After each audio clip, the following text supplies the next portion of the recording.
All right, so we're diving deep today into something I think a lot of us can relate to, developing a more confident speaking mindset. Absolutely. Getting up in front of people, whether it's a big presentation or just a meeting at work, uh, could be pretty nerve-wracking. It can be for sure. So you've given us some great material to work with here, lots of tips and strategies for really owning those speaking opportunities. Yeah, and I think it's all about tapping into that natural voice that you have and letting it shine through. Exactly. And I'm really excited to kind of break down these resources and pull out those key takeaways that can help all of us step up with more confidence. I think a great place to start is with body language. Okay, so how does that play into it? Well, think about it like this, your physical presence. It's a really powerful tool. Yeah, so it's more than just looking the part, right? Like how you actually carry yourself affects how you feel on the inside. Exactly. You got it. And there's actually science to back this up. Studies have shown that when you adopt this open and upright posture, standing tall, shoulders back, it can actually lower your cortisol levels. Cortisol, that's the stress hormone, right? That's the one. And at the same time, it can increase testosterone, which is linked to feeling more confident. So it's like a mind-body connection. Exactly. Your body can actually lead the way to feeling more confident. Wow, that's fascinating. Okay, so we've talked about posture, but what about connecting with your audience? Yes, that's where eye contact comes into play. Right, because I know I've been in presentations where the speaker just kind of stares at the back wall or over everyone's heads, and it's so disengaging. It definitely is, and you don't want to be doing that. The key is to have this comfortable, natural sweep across your audience, you know, pausing briefly to connect with individuals, making them feel seen and heard. That makes sense. It's like you're having a conversation with each person in the room. Exactly. And it also shows that you're engaged and sincere about what you're saying. Now, I know we've all heard about the importance of voice modulation, but I have to admit, I still sometimes struggle with it. Yeah, voice modulation can be tricky, but it's so important. Think of it like this. It's adding color and emphasis to your message. Okay, I like that analogy. Right, you can vary your tone, your pace, the volume of your voice, and even just a well-placed pause can really make a difference. So like a pause can create anticipation. Yes, exactly. Or a shift in tone can highlight a key point. So it's about using your voice dynamically to really keep your audience engaged. You got it.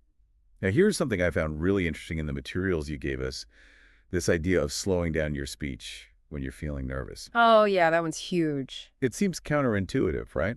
Because when you're anxious, you just want to get it over with as quickly as possible. I know it's a natural tendency to rush, but when Yeah. you consciously slow down your speaking rate, it gives you time to breathe, to organize your thoughts, and it projects this sense of calm and control, even if you don't feel it on the inside. So it's not just about getting the words out. It's about delivering them in a way that's clear and impactful. Right. Now let's talk about some practical techniques. You mentioned power posing. What exactly is that, and how can it help with speaking confidence?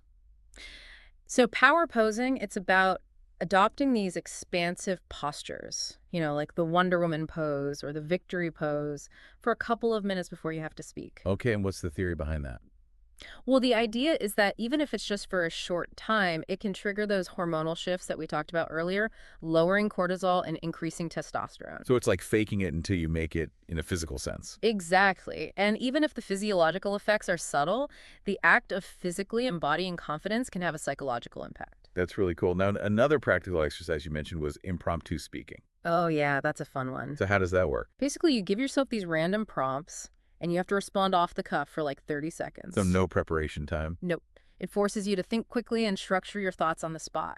That sounds terrifying, but also like a really good way to get over your fear of public speaking. It is. It's like a mental workout for speaking. And by doing it regularly, you build agility and confidence in your ability to communicate effectively, even under pressure.